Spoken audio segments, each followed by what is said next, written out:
Haleluya. Haleluya. Mari kita katakan haleluya lebih semangat lagi. Haleluya. 3 kali dulu haleluya. 1, 2, 3. Haleluya. Haleluya. Haleluya. Amin. Semuanya kita, saudaraku, kita bangun dan bangkit. Amin. Kita mengerjakan visi yang besar daripada Tuhan. Tiap-tiap hari kita bertumbuh terus. Haleluya. Kita menjadi murid Tuhan. Dan kita juga memuridkan orang lain. Katakan amin. Amin. Kita menginjil terus. Amin. Amin. Menginjil sampai Tuhan Yesus datang. Amin. Dan memuridkan terus. Haleluya. Matius 28 ayat 20. Bukalah kitab saudara.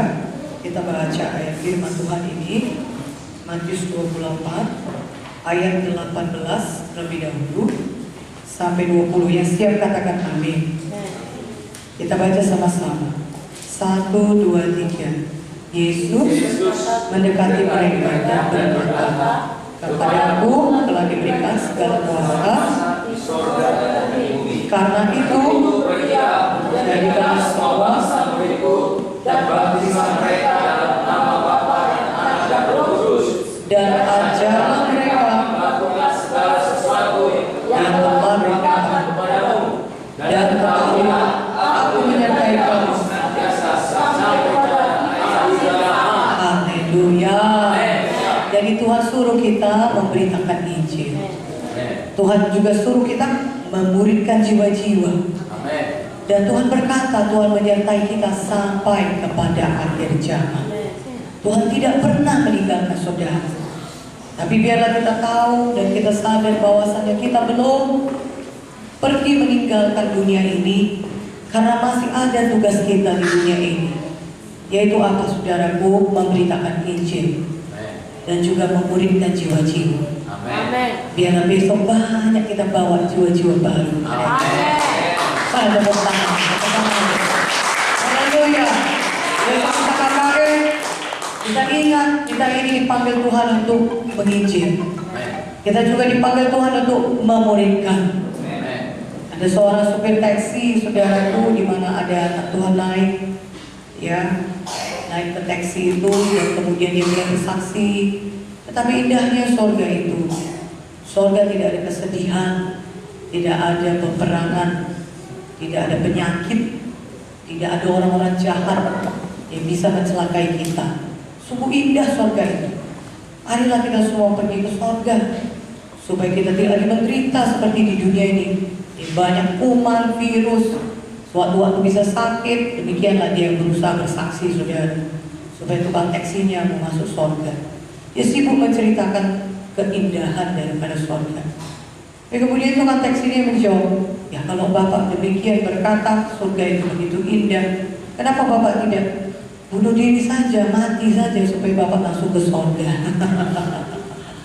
Ya, pendetanya terkejut, saudara, ya, dia tidak tahu jawab. Dan mereka sudah tiba di tempat tujuan, saudara. Dan kemudian berpikirlah pendetanya, ya betul, kenapa tidak langsung saja masuk sorga? Ketika kita antar pol, ketika kita selamat, bukankah sorga itu tempat yang jauh lebih indah dari bumi? Sekalipun saudara orang kaya di dunia ini masih lebih jauh indah di sorga. Katakan amin.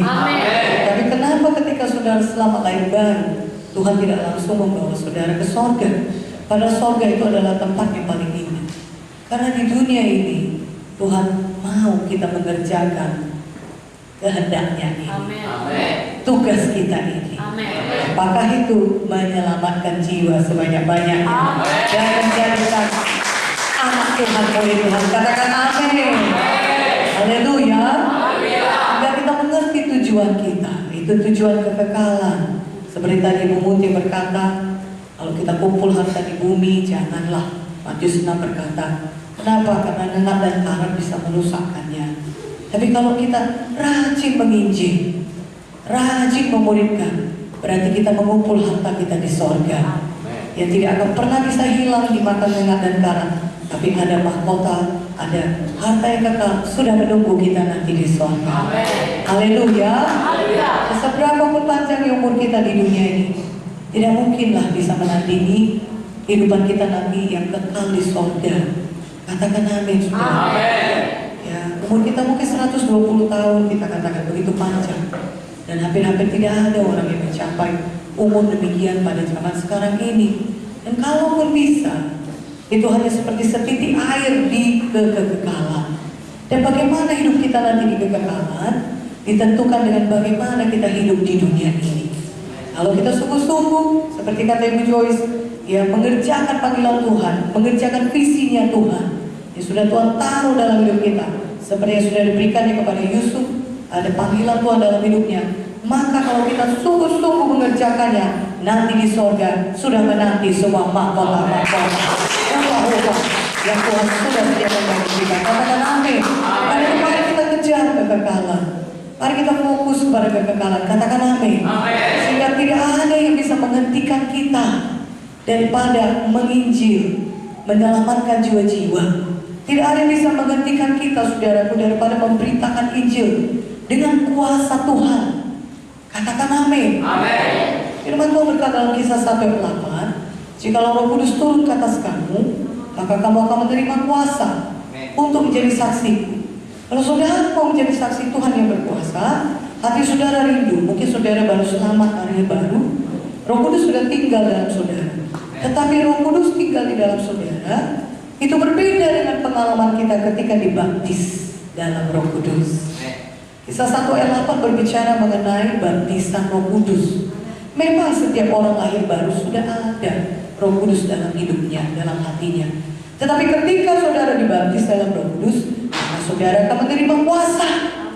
Suatu kuasa supernatural, kuasa yang melampaui kekuatan saudara sendiri, sehingga saudara memiliki keberanian dari dalam yang berasal dari Roh Kudus untuk menjadi saksi Tuhan yang berani. Kisah 1:8 itu kalau saudara baca, sehingga kamu akan menjadi saksiku. Perkataan aslinya adalah marturia. Saudara begitu berani menginjil, begitu berani bersaksi, tidak bisa dihentikan bersaksi. Kenapa? Karena kuasa Roh Kudus ada pada saudara. Kuasa Roh Kudus, haleluya, yang membuat saudara menjadi saksi yang begitu berani, sehingga mati pun saudara tidak takut. Marturia, saudara menjadi saksi Tuhan yang dinamis, saudara. Apakah artinya itu? Yang mengadakan ledakan bagi Tuhan, sehingga dimanapun saudara berada, saudara akan mengadakan ledakan penginjilan. Katakan amin. Kalau Tuhan menempatkan saudara di satu perusahaan saudara, maka akan banyak orang di perusahaan tersebut datang kepada Yesus, karena saudara penuh dengan Roh Kudus. Saudara menjadi saksi Tuhan yang berani. Itulah kuasa Roh Kudus yang ada pada saudara. Dan itu ada pada semua orang-orang percaya yang sudah dibaptis oleh Roh Kudus. Di mana malam hari ini kalau saudara belum dibaptis dalam Roh Kudus, mari hari ini kita semua penuh Roh Kudus.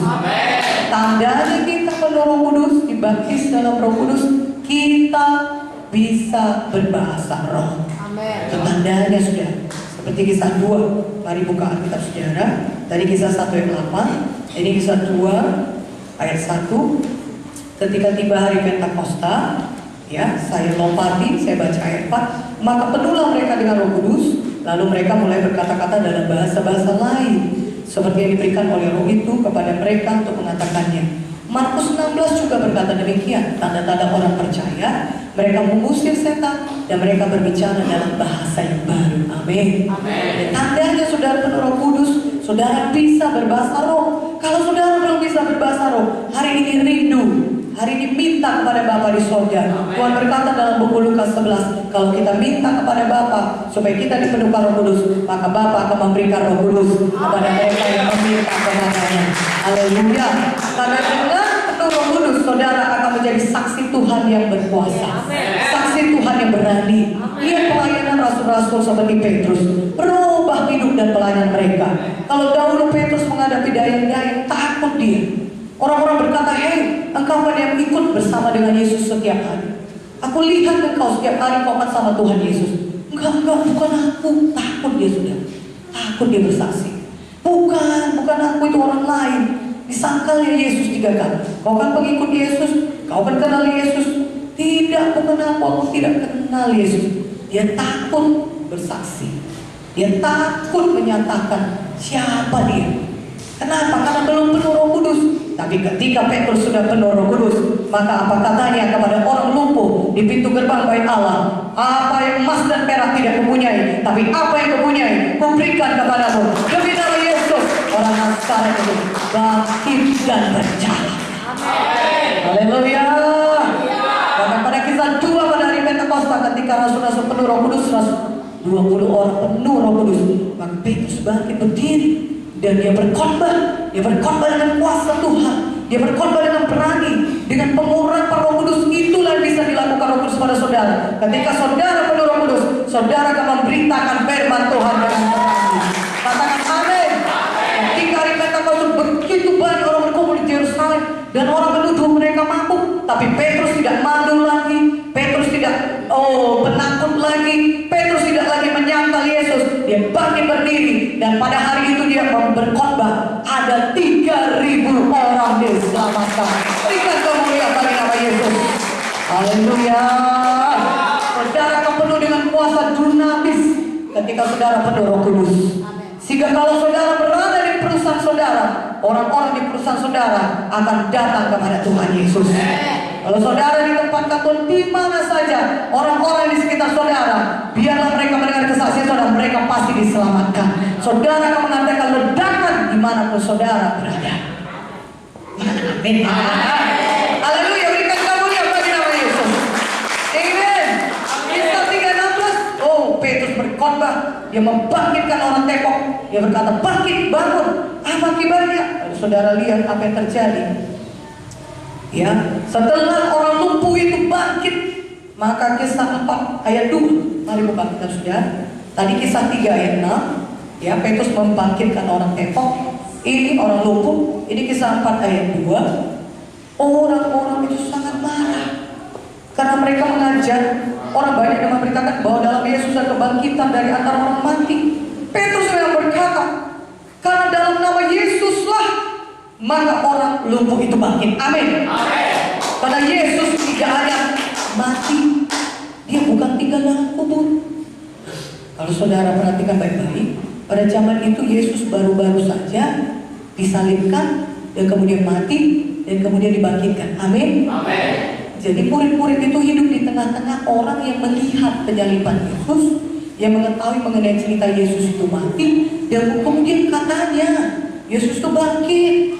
Kemudian ada juga yang bilang Yesus itu tidak bangkit, tapi mayatnya dicuri oleh murid-muridnya supaya dibilang bangkit. Banyak cerita beredar, seperti sekarang di banyak hoax. Haleluya. Tetapi kebenarannya, Petrus berkata, oleh karena orang ini, oleh karena nama Yesuslah, orang yang kau lihat 40 tahun meminta-minta sedekah, oleh karena nama Yesuslah, maka orang ini bisa bangkit dan berjalan. Haleluya. Jadi mereka mesti menyatakan Yesus itu hidup di tengah-tengah pada zaman itu di mana orang melihat siapa Yesus itu. Haleluya. Itu satu pekerjaan yang sulit dengan kekuatan manusiawi. Tapi kalau saudara melayani dengan kuasa Roh Kudus, di mana mujizat Tuhan terjadi, maka orang-orang akan percaya Yesus itu betul-betul hidup. Mana amin ya, katakan amin. Haleluya. Haleluya. Dan itulah yang dilakukan oleh Petrus, yang menyatakan Yesus itu hidup. Karena orang lumpuh 40 tahun itu betul-betul nyata hidup, bangkit dia, bukan hidup, dia bangkit, dia tidak lagi lumpuh. Tapi setelah melakukan itu apa yang terjadi? Bukan orang-orang senang apa yang terjadi kisah 4 ayat 2 tadi. Saudara, orang-orang menjadi marah. Ya, dan kemudian ayat 3, kisah 4 ayat 3, mereka ditangkap dan diserahkan ke dalam tahanan sampai keesokan harinya, karena hari telah malam. Jadi Petrus sudah berbuat hal yang baik. Orang lumpuh dibangkitkannya. Semacam kita sudah mengizin orang sakit sembuh. Tapi apa yang terjadi? Kita mengharapkan dapat pujian, ternyata tidak. Yang didapat Petrus justru orang menjadi marah. Mereka ditangkap karena berbuat baik. Biasanya yang ada di penjara itu ditahan di tahanan. Saudaraku, karena berbuat jahat merugikan orang lain, betul kan? Ya, ada mencuri, merampok, bahkan membunuh. Tapi Petrus, orang lumpuh 40 tahun, gak ada masa depan, pengemis, diubahkannya hidupnya sudah. Jadi bisa berjalan, tapi jadinya masuk penjara. Ini yang terjadi adalah setelah Petrus memberitakan Injil, aniaya yang datang. Justru dia mengalami penderitaan karena dia memberitakan Injil. Tapi apakah yang terjadi, saudaraku, ketika Petrus kemudian disuruh keluar lagi dari penjara dan dihadapkan di mahkamah agama, saudara, dan para pemimpin-pemimpin, tua-tua, imam-imam berkata kepada mereka, saya baca kepada saudara ya, ayat 17-20, mengancam lagi Petrus supaya hal ini jangan makin luas tersiar di antara orang banyak. Baiklah kita mengancam dan melarang mereka supaya mereka jangan berbicara lagi dengan siapapun dalam nama itu. Jangan berbicara atau mengajar lagi dalam nama Yesus. Tetapi Petrus dan Yohanes menjawab mereka, ayat 19, silakan kamu putuskan sendiri, manakah yang benar di hadapan Allah, taat kepada kamu atau taat kepada Allah. Sebab tidak mungkin bagi kami untuk tidak berkata-kata tentang apa yang telah kami lihat dan yang telah kami dengar. Jadi setelah Petrus dimasukkan dalam penjara, diancam, ditangkap, diperhadapkan di pengadilan. Macam kita dibawa ke pengadilan, gak ada salah kita. Ngeri gak?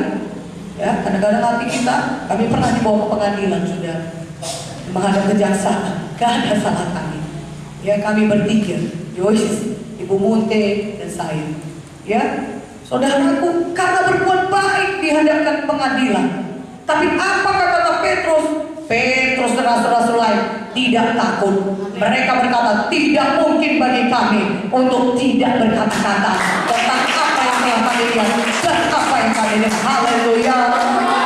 Jadi walaupun mereka dianiaya karena berbuat baik, karena menginjil, menyelamatkan jiwa, memindahkan orang dari neraka kepada surga, tidak ada pekerjaan yang lebih baik dari itu. Katakan amin.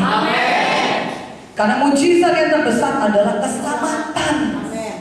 Walaupun saudara kaya seperti Ibu Munte, saudara bisa menyembuhkan ya orang panjang umur karena diobati. Tapi yang paling Ibu Munte sungguh sangat sukacita karena dia berkata tidak ada profesi yang lebih baik daripada menjadi hamba Tuhan. Haleluya. Walaupun profesi yang terpandang sekali di dunia ini, dokter spesialis anak, mana-mana kalau dia pergi orang menghormati dia. Dia masuk rumah sakit berkata, ibu dokter, ya, ibu dokter. Saudaraku, tapi dia berkata kalau kita sembuhkan orang paling dia panjang umur, ya, sampai 80 tahun kalau hebat. Tapi kalau dia gak punya Yesus, dia ke neraka juga. Karena hanya Yesus jalan satu-satunya keselamatan. Katakan amin. Haleluya. Saudara tahu visi yang dari Tuhan adalah yang terbaik bagi saudara. Ya, masuk rencana Tuhan menyelamatkan saudara supaya saudara bisa dipakainya menjadi alat yang memberitakan Injil. Jadi walaupun saudara memiliki pekerjaan yang baik, pekerjaan yang paling baik dalam hidup saudara, dan pekerjaan saudara sesungguhnya di dunia ini adalah pemberita Injil. Haleluya. Amen. Itulah kita masih ada di dunia ini. Nah, saudara, ada ancaman, dimasukkan penjara, dimasukkan pengadilan, jangan takut, maju terus seperti Petrus. Mari berikan kemuliaan bagi nama Tuhan. Maju terus, tidak bisa dihentikan. Apakah Petrus berhenti? Apakah Yohanes takut pada ancaman tersebut setelah mereka masuk penjara? Tidak. Kisah 4:33, kalau saudara lihat Kisah 4:33, apa kata firman Tuhan di situ? Dan dengan kuasa yang besar, rasul-rasul memberi kesaksian tentang kebangkitan Tuhan Yesus, dan mereka semua hidup dalam kasih karunia yang berlimpah-limpah. Nah ini sudah masuk penjara pun mereka tidak berhenti. Petrus dan Yohanes dan rasul-rasul yang lain adalah orang-orang yang unstoppable. Artinya orang-orang yang tidak dapat dihentikan. Oh, berikan kemuliaan bagi nama Yesus. Tidak dapat dihentikan. Itulah kita semua orang-orang yang penuh dengan Roh Kudus. Kita tidak dapat dihentikan dari memberitakan Injil. Banyak aniaya, kita maju terus, kita terus memberitakan Injil. Katakan amin. Lebih kuat aminnya. Walaupun memberitakan Injil di kantor ini, pecat. Tidak ada lagi pekerjaan bagimu, cari pekerjaan tempat lain. Tidak apa-apa, pekerjaanku yang paling utama bukan di kantor ini, tapi memberitakan Injil. Haleluya. Nah, karena kita mendapat mandat dari Tuhan segala Tuhan, Raja di atas segala raja. Komandan kita bukan orang siapapun, tapi komandan kita adalah Yesus. Kita patuh kepada Tuhan lebih daripada kepada manusia. Katakan amin. Kita percaya Tuhan bisa memberikan yang jauh lebih baik kepada kita. Karena firman Tuhan berkata Matius 6:33, kalau kita cari dahulu kerajaan sorga, maka segala sesuatu akan Tuhan tambahkan bagi kita. Katakan amin. Kita bagaimana ini para saudara kuasa yang besar, mereka memberitakan Injil. Dari sini kita tahu saudaraku, kita harus memberitakan Injil Tuhan dengan kuasa Roh Kudus. Dengan pernyataan tanda-tanda ajaib dan mujizat. Demonstrasi kuasa Tuhan. Itulah yang dilakukan oleh rasul-rasul. Mereka melayani dengan kuasa Roh Kudus. Banyak mujizat terjadi. Kisah 5 ayat 12 sampai 16. Bukan kitab saudara. Kisah 5 ayat 12 sampai 16. Ya, kita lihat, kita baca sama-sama. Saudara siap? 1, 2, 3. Dan oleh rasul-rasul diadakan banyak tanda. Semua orang percaya selalu berkumpul. Orang-orang tidak ada yang berani mengajukan diri kepada mereka. Namun mereka sangat dihormati orang banyak. Dan makin lama makin bertambahlah jumlah orang percaya kepada Tuhan, baik laki-laki maupun perempuan. Bahkan mereka membawa orang-orang sakit keluar ke jalan raya dan membaringkannya di atas balai-balai dan bilang, supaya apabila setidaknya bayangannya mengenai salah seorang. Oh, haleluya, katakan haleluya. Saudaraku, begitu luar biasa mujizat Tuhan yang terjadi. Maka ketika saudara baca ayat 15 tadi, banyak Petrus lewat, orang-orang meletakkan orang-orang sakit, Petrus lewat, bayangannya menyembuhkan. Amin. Begitu besar mujizat Tuhan. Begitu mujizat, ini bukan lagi hanya mujizat, tapi mujizat yang luar biasa. Amin. Katakan amin. Amin. Haleluya. Dan begitulah rasul-rasul itu terus memberitakan Injil. Mereka tidak takut. Dan akibatnya sudah, kalau saudara baca kisah 4 itu, setelah mereka dipanggil ke Mahkamah Agama, jumlah orang-orang bertambah. Orang-orang selamat bertambah jadi 5.000 orang. Katakan amin. Amin. Ya. Dan kemudian bertambah lagi saudaraku, kalau dikatakan kisah 5 ayat 14 tadi, makin lama makin bertambahlah jumlah orang yang percaya kepada Tuhan, baik laki-laki maupun perempuan. Jadi kalau kita mengalami aniaya, tetapi kita terus memberitakan Injil, maka Tuhan akan menambahkan jumlah orang-orang yang percaya, orang-orang yang diselamatkan. Katakan amin. Jadi apapun halangannya, apapun ancamannya, apapun aniayanya, mari kita terus memberitakan Injil. Haleluya. Mari berikan kemuliaan bagi nama Tuhan. Haleluya. Jangan berhenti. Karena ketika saudara tidak berhenti, tapi Tuhan lihat kesungguhan saudara, apa yang ditabur pasti dituai. Terus saja beritakan Injil. Dimanapun saudara berada. Kalau si A belum mau dengar, si A belum mau mendengar, pergi ke B. Kalau dari B saudara melihat ada ancaman aniaya, pergi cari lagi yang C, cari lagi jiwa yang lain. Dan selama saudara memberitakan Injil terus, maka Tuhan pasti akan menambahkan jumlah jiwa-jiwa yang selamat dalam sidang Tuhan ini. Katakan amin. Jika kita akan melihat GKI Ambon akan penuh tempat ini dengan jiwa-jiwa. Mana tepuk tangan yang lebih meriah bagi Yesus. Amin. Baik melalui KKR besok, jiwa-jiwa memenuhi tempat KKR kita. Katakan amin. Baik di sini juga, jangan hanya sekali kebaktian. Kalau bisa 2 kali, 3 kali, masih bisa 4 kali, teruskan. Haleluya. Kita orang-orang yang tidak bisa dihentikan. Unstoppable. Amin. Unstoppable, jangan bisa dihentikan. Kalau saudara diejek atau kemudian dipermalukan, ya, atau mungkin saudara menginjil pada satu orang itu mencaci saudara, merendahkan saudara, jangan bisa dihentikan.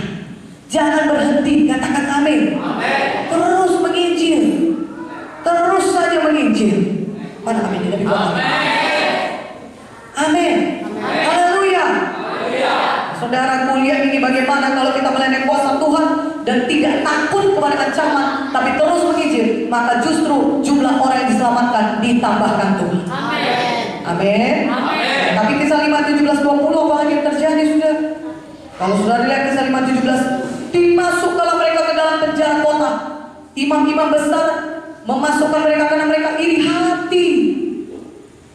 Mereka masuk penjara lagi, jadi mereka bukan masuk penjara sekali, 2 kali, saudaraku, sekali saja cukuplah Tuhan.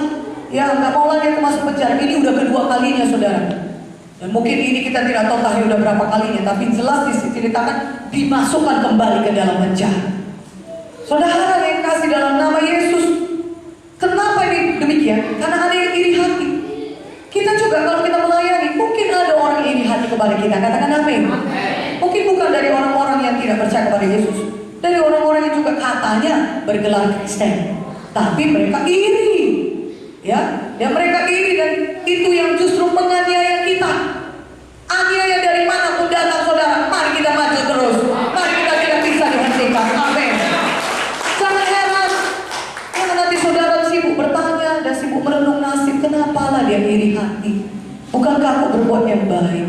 Bukankah dia juga seharusnya mendukung aku? Kan kita kan sama-sama, misalnya ya, kan bisa kita sama-sama orang Kristen. Kenapa justru bukan dia yang mendukung, tapi malah mengancam, menganiaya karena iri hati? Saudaraku, doakan saja dia, berkati saja dia. Tapi kita jalan terus, kita unstoppable, kita tidak bisa dihentikan. Walaupun orang memasukkan kita, menganiaya kita ke dalam penjara dan dia iri hati, no problemo. Yang penting kita patuh terus, kita terus menginjil. Amin. Waktu malam seorang malaikat Tuhan membuka penjara itu. Jangan takut masuk penjara, saudara, karena akan ada malaikat-malaikat Tuhan yang membebaskan saudara. Saudara baca di kisah 5:17-20. Kadang-kadang kita berkata sudah sampai di sini kan Tuhan melayanan kita. Kelihatan ini lebih besar daripada kekuatan kita, karena Petrus masuk penjara dan tidak ada yang bisa mengeluarkan mereka. Tapi lihatlah bagaimana Tuhan melakukan mujizatnya, mengirimkan malaikatnya untuk membebaskan Petrus dan rasul-rasul yang lain, sehingga mereka bisa memberitakan Injil kembali. Dan apa kata malaikat itu ketika dia membebaskan Petrus? Apa kata malaikat itu? Istirahatlah Petrus, kau sudah cukup banyak mengalami aniaya, sudah berkali-kali kau masuk penjara. Tidak. Apa kata malaikat itu ayat 20? Pergilah, berdirilah di bait Allah, beritakanlah seluruh firman Allah hidup itu kepada orang banyak. Haleluya. Tuhan mau terus saudara memberitakan Injil, dan dia kirimkan malaikatnya kepada saudara untuk membebaskan saudara. Firman Tuhan berkata dalam Mazmur 91 dan Mazmur yang lain, malaikat Tuhan berkemah di sekeliling orang-orang yang takut akan Dia. Dan Mazmur 91 berkata, malaikat-malaikat Tuhan akan menantang kita di atas tangannya, sehingga kaki kita bahkan tidak terantuk kepada batu. Jadi jangan takut menginjil, karena saudara tidak pun terantuk kepada batu, karena ada malaikat-malaikat Tuhan akan menjaga saudara. Haleluya. Malaikat Tuhan akan memelihara saudara, sehingga tidak ada yang bisa mencelakai saudara. Tapi pergi menginjil saudara, kakak di Pahejulu, saudara. Di Pahejulu itu saudaraku, kira-kira di desa-desa, di kampung saudara, di hutan-hutan sana KKN-nya. Ya, sekitar kira-kira 1 jam lebih lah daripada Tarutung. Saudara tahu kota Tarutung ya? Nah, bagi kita yang suku Batak tentunya. Amin ya. Itu adalah kotanya ini, masuk lagi ke Pahejulu namanya. KKN di lapangan terbuka, tidak di gedung, tidak ada tempat rumah apa-apa, di lapangan terbuka saudara. Dan malam, dan itu terkenal tempatnya desa itu adalah sarangnya dukun saudara. Ya, dukun di mana-mana. Jadi belum pernah GKI bisa masuk ke situ. Kita sudah berusaha masuk, tapi GKI tidak bisa masuk saudara. Ya, sulit sekali membuka gereja GKI di situ. Tapi pada malam itu ketika akan itu diadakan, banyak sekali jiwa-jiwa berkumpul di lapangan itu. Oh, malam-malam saudara, penerangan pun cuma seadanya. Sudah diusahakan tapi benar cuma ada di depan. Tapi mereka berkata ada kira-kira ribuan datang di KKN itu saudara, di Pahejulu. Berikan kemuliaan bagi nama Yesus. Katakan amin. Ketika saudara pergi ke daerah yang terpencil seperti itu, di mana dikatakan banyak dukun, itu membuat kita punya pemikiran manusiawi bisa gentar. Tapi kalau bagi kita yang penuh Roh Kudus, kita tidak takut, kita maju terus, kita tidak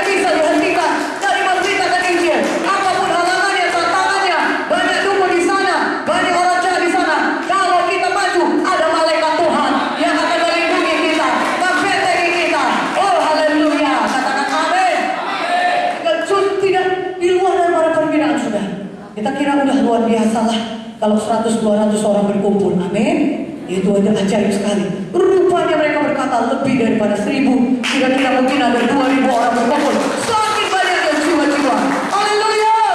Ketika kami berkhotbah, ketika saya menyampaikan firman Tuhan, sudah sebelumnya Ibu Mutia dan Kak Joyce yang menyampaikan, saudaraku, tiba-tiba di tengah-tengah saudara, ketika saya beritakan, jangan ada yang pergi ke dukun. Saya percaya kepada Yesus, tapi tidak boleh pergi ke dukun. Saudara, kira-kira begitulah saya sampaikan. Tiba-tiba mic ini mati, saudara. Mati mic-nya. Haleluya. Rupanya karena yang punya sound system itu adalah seorang dukun. Karena mungkin hanya dia yang punya sound system di sana, saudara. Dan banyak dukun di sana. Jadi ya mau tidak mau kita sewa lah dari dia. Yang ternyata kita tidak tahu, yang ternyata dia adalah seorang dukun. Kemudian setelah siap KKR ini, baru kita cari tahu. Baru kita ketahui, ya sudah. Tapi puji nama Tuhan. Pada saat itu saya tidak begitu menyadari mik mati atau nggak mati, unstoppable, maju terus, memberitakan Injil. Yang penting firman Tuhan disampaikan. Haleluya. Berkat rahmat kasih karunia Tuhan tidak pernah meninggalkan kita. Tuhan berjanji akan menyertai kita. Ketika saudara pergi, Tuhan berjanji untuk menyatakan tanda ajaib mukjizat, menyertai para pelayan saudara. Karena itu mik tiba-tiba dengan kemurahan Tuhan dihidupkan kembali. Haleluya. Berikan kemuliaan bagi nama Yesus. Haleluya. Begitu banyak jiwa-jiwa diselamatkan saudara. Semuanya mereka mengangkat tangan mereka, altar call, mereka menerima Yesus sebagai Tuhan dan Juru Selamat pribadi mereka. Dan tenang sekali. Walaupun mik itu mati, gak ada yang ribut. Tidak ada suara orang ribut. Begitu banyak orang berkumpul, tapi tidak ribut. Sungguh-sungguh semuanya mereka mendengarkan firman Tuhan. Untuk kemuliaan bagi nama Tuhan, Tuhan menyatakan banyak sekali tanda ajaib dan mukjizat. Katakan amin. Saudaraku, itu hanya bisa karena pekerjaan Roh Kudus. Bukan kuat, bukan gagah, melainkan oleh Roh-Ku, kata Tuhan. Haleluya. Yang penting kita beritakan bagian kita, buka mulut kita, beritakan Injil Tuhan. Maka Tuhan yang akan meneguhkan dengan tanda ajaib dan mukjizat. Katakan amin. Walaupun banyak ancaman, aniaya, maju terus, maka Tuhan akan bekerja dengan luar biasa. Haleluya. Kalau saudara lihat lagi di 1 Yohanes 5:7-58 ini berturutan, Stefanus mati, martir. Apakah itu menggentarkan umat Tuhan? Tidak. Mereka tidak sibuk membicarakan itu. Kalau kita sudah mati, sudah pulang ke surga karena memberitakan Injil, sudahlah, kita jangan sibuk kalilah memberitakan Injil. Nanti kita pun bisa mati seperti itu. Tidak, saudara. Bagaimana mereka terus juga memberitakan Injil. Kalau ada kawan kita sudah pulang ke surga, dia sudah naik pangkat. Sekarang kita yang tinggal di sini, mari kita genapi panggilan Tuhan dalam hidup kita. Haleluya. Kita punya panggilan Tuhan dalam hidup kita. Katakan amin. Kita bersyukur dia sudah sampai menggenapi panggilannya sudah. Tapi bagaimana dengan kita? Saudaraku, katakan amin. Jangan ada yang menggentarkan kita. Amin. Jangan ada yang menggentarkan kita. Walaupun banyak mengalami aniaya, saudaraku, sidang pertama rasul-rasul hamba-hamba Tuhan, mereka tetap tidak bisa dihentikan dari memberitakan Injil. Amen. Kalau kita baca Kisah 8, pada waktu itu mulailah penganiayaan hebat terhadap jemaat di Yerusalem. Mereka semua kecuali rasul-rasul tersebar ke seluruh daerah Judea dan Samaria. Mereka tersebar ke jelajah seluruh negeri itu sambil memberitakan Injil. Dan Filipus pergi ke suatu kota di Samaria dan memberitakan Mesias. Ketika orang banyak mendengar pemberitaan Filipus dan melihat tanda-tanda diadakannya, mereka dengan bulat hati menerima apa yang diberitakannya itu. Sebab dari banyak orang yang kerasukan roh jahat, keluarlah roh jahat itu. Dan banyak orang timpang disembuhkan, maka sangatlah besar sukacita di kota itu. Katakan amin. Filipus tetap pergi memberitakan Injil. Filipus adalah salah satu daripada orang yang dipilih untuk melayani meja. Orang yang penuh dengan Roh Kudus, penuh dengan hikmat dan keberanian. Dan dia tidak bisa dihentikan dan beritakan Injil. Walaupun aniaya datang ke Yerusalem, apa yang dilakukan orang? Sembunyikan mereka? Tidak. Mereka pergi keluar dari daerah lain, Judea, Samaria, dan terus memberitakan Injil. Ada aniaya di satu tempat, di kota ini, atau di satu daerah saudara alami. Saudara jangan berhenti, pergi ke daerah lain, menangkan lagi jiwa-jiwa di situ. Haleluya. Mana haleluyanya? Gak mau orang itu menerima, cari supermarket lain, menginjil lagi di situ. Mana aminnya? Katakan amin. Katakan amin. Haleluya.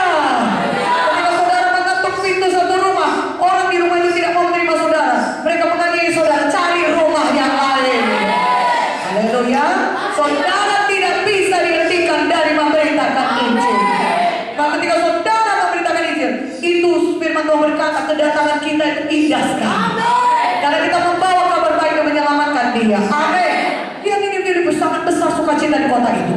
Orang-orang terikat, banyak orang terikat di luar sana, saudara. Hati mereka tertuduh, mereka tidak bisa melepaskan diri mereka. Kalau mereka berkata, gak mau aku begini hidupku, narkoba, gak bisa, gak sanggup. Perlu kuasa Tuhan untuk membebaskan mereka. Perlu saudara datang kepada mereka dan membawa Injil dan membebaskan. Haleluya. Orang mungkin berkata, dia kan orang kaya.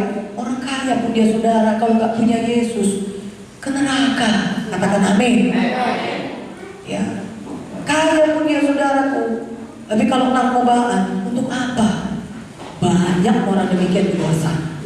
Bawalah Injil Tuhan untuk membebaskan mereka. Amin. Saudara dipanggil dipilih Tuhan.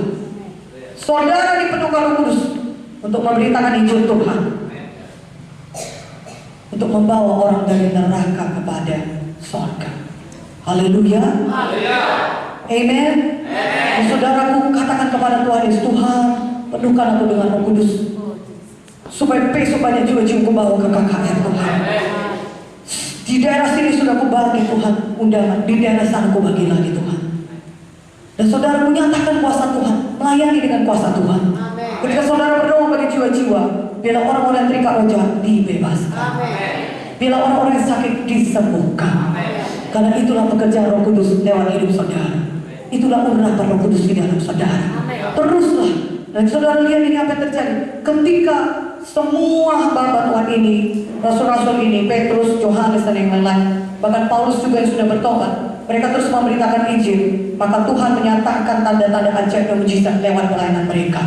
Karena itulah firman Tuhan saudaraku. Markus 16:20 mengatakannya. Kapan kita memberitakan Injil, Tuhan meneguhkan dengan tanda-tanda ajaib dan mujizat. Haleluya. Haleluya.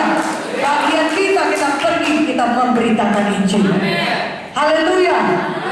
Saudara berkata, kalau aku dianiaya di sini, bagaimana masa depanku, pekerjaanku? Atau dianiaya oleh keluargaku, bagaimanalah pekerjaanku, masa depanku? Saudaraku, ketika saudara mengurus pekerjaan Tuhan, Tuhan urus hidup saudara. Ya, Tuhan urus hidup saudara. Serahkan kekhawatiranmu kepadaku, sebab aku yang memelihara engkau. Kapan kita melakukan pekerjaan Tuhan, mencari dalam kerajaan surga kebenarannya, apapun akan ditambahkan Tuhan kepada saudara. Jangan kejar berkat, patuhi Tuhan, maka berkat yang akan mengejar saudara. Mana aminnya? Lebih kuat aminnya. Haleluya. Haleluya. Ketika Paulus membangkitkan orang lumpuh di Listra, banyak orang jauh di sana cemburu. Cemburu mereka sudah. Kalau saudara dipakai Tuhan melayani dengan tanda ajaib mujizat, ada orang cemburu kepada saudara, tidak apa-apa. Doakan saja, berkati saja, dan terus beritakan Injil dengan kuasa Tuhan. Jangan berhenti. Kita orang-orang yang tidak bisa dihentikan. Kalau ada aniaya, misalnya kita mau membangun gereja, ya, kita mau mengambil satu tempat untuk jadi tempat ibadah baru, kita perlu izin dan lain sebagainya. Amin. Dan kita tidak mendapatkannya dengan segera. Bahkan mungkin yang kita dapatkan ejekan, aniaya, ya, kita dapatkan banyak-banyak hal yang menghalangi kita. Jangan berhenti, maju terus. Apapun itu halangannya, lebih besar kuasa Roh Kudus yang ada di dalam kita. Roh Kudus yang di dalam saudara lebih besar daripada roh-roh jahat manapun yang berusaha menghalangi saudara mengerjakan pekerjaan Tuhan. Katakan amin. Dan ayat Kisah 16:11-20, apa yang terjadi saudaraku? Oh, Paulus dan Silas memberitakan Injil.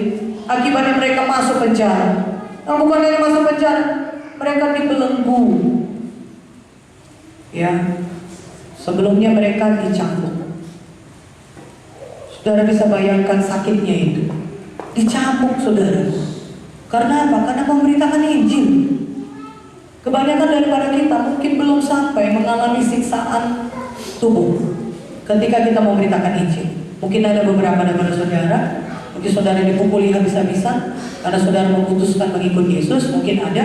Tapi mungkin ada beberapa dari yang belum pernah mengalami siksaan tubuh karena memberitakan Injil, ya.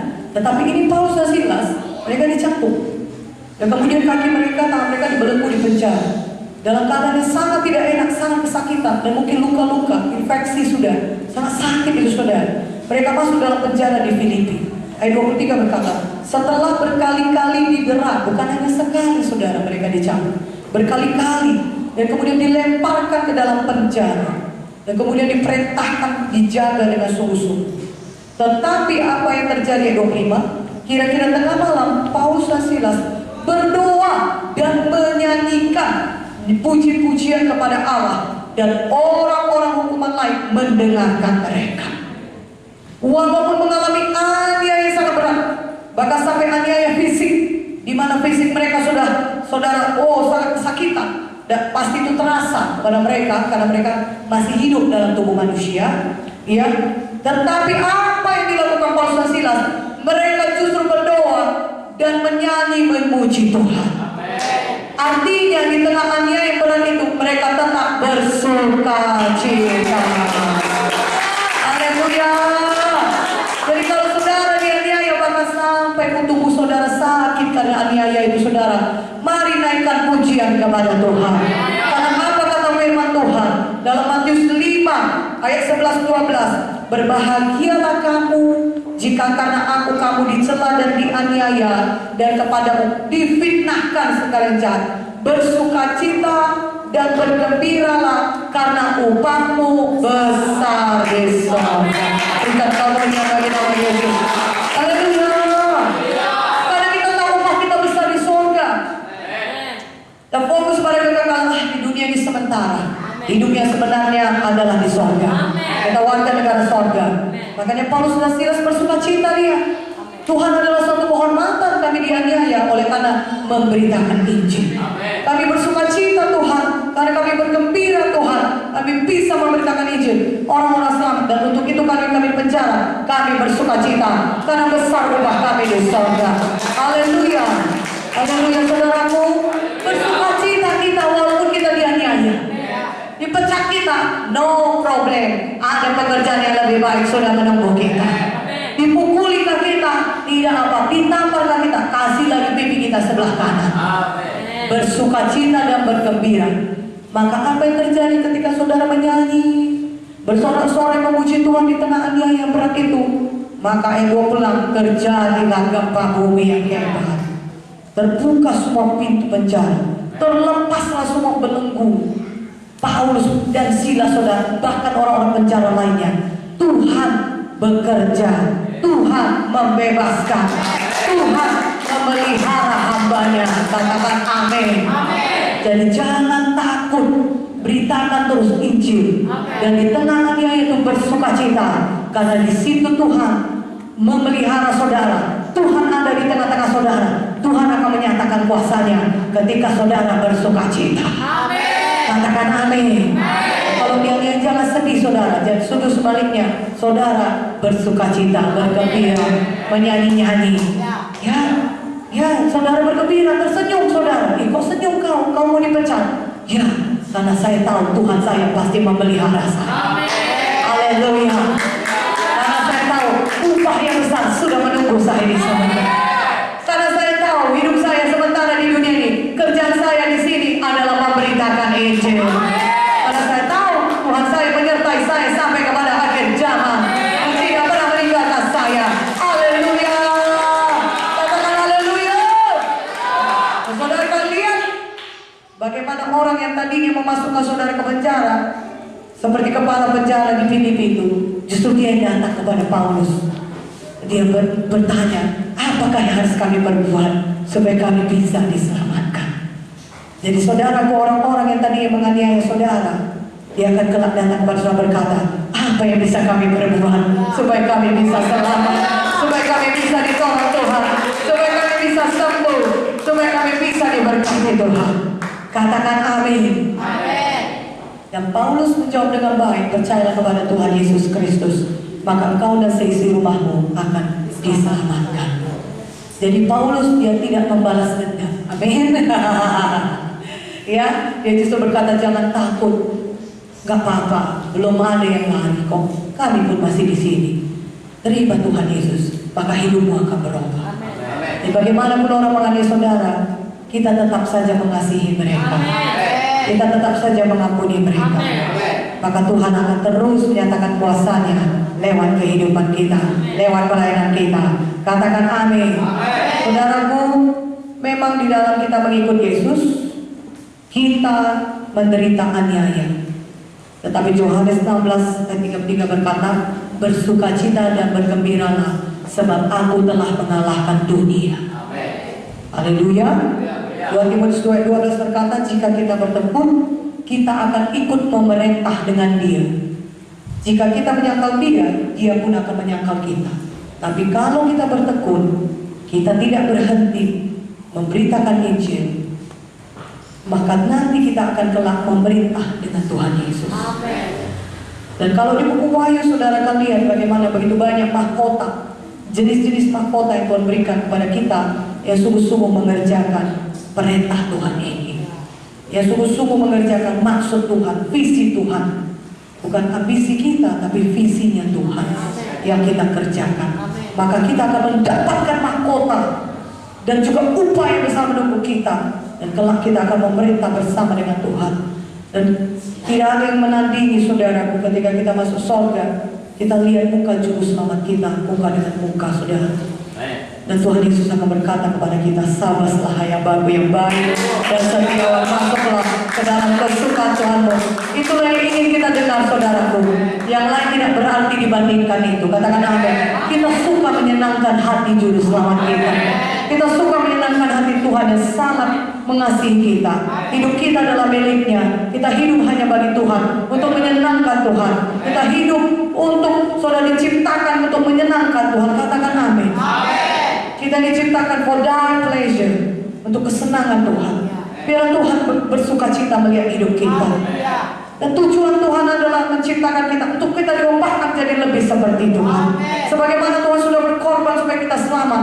1 Yohanes 3:16. Mari kita juga berkorban menghadapi aniaya bagaimanapun. Kita jalan terus supaya jiwa-jiwa bisa diselamatkan. Oh, jiwa-jiwa bisa dituai sebanyak-banyaknya bagi Yesus. Katakan amin. Haleluya. Mari penuh Roh Kudus. Mari semuanya menginjil terus. Kita orang-orang yang unstoppable, tidak dapat dihentikan. Haleluya. Walaupun kita dianiaya, diancam, dimasukkan penjara, diperadakan pengadilan, dan aniaya yang lainnya, diejek, dihina, saudaraku, saudara, kalau hanya diejek dan dihina, mari maju terus saja. Katakan amin. Iman amin ya, katakan amin. Kalau hanya dipecat dari bekerja, mari maju terus saja. Ya, belumnya kita sampai menderita fisik saudara karena melayani Yesus. Walaupun demikian, saudaraku, kita tetap maju. Lebih kuat amin ya, lebih kuat amin ya. Katakan amin, amin, amin. Berikan kemuliaan bagi nama Yesus. Haleluya.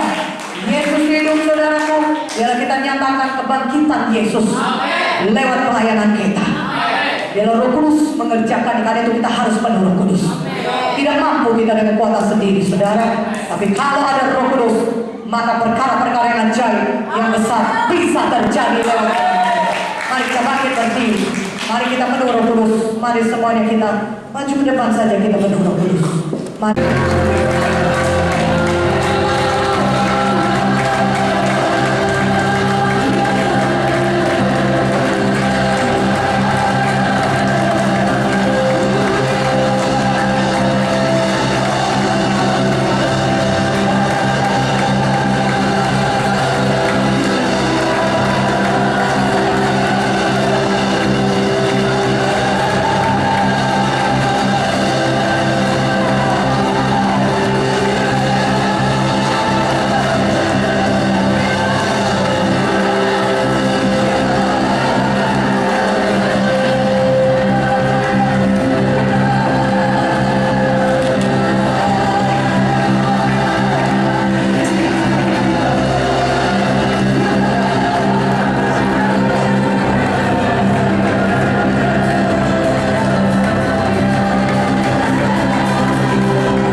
akan Injil.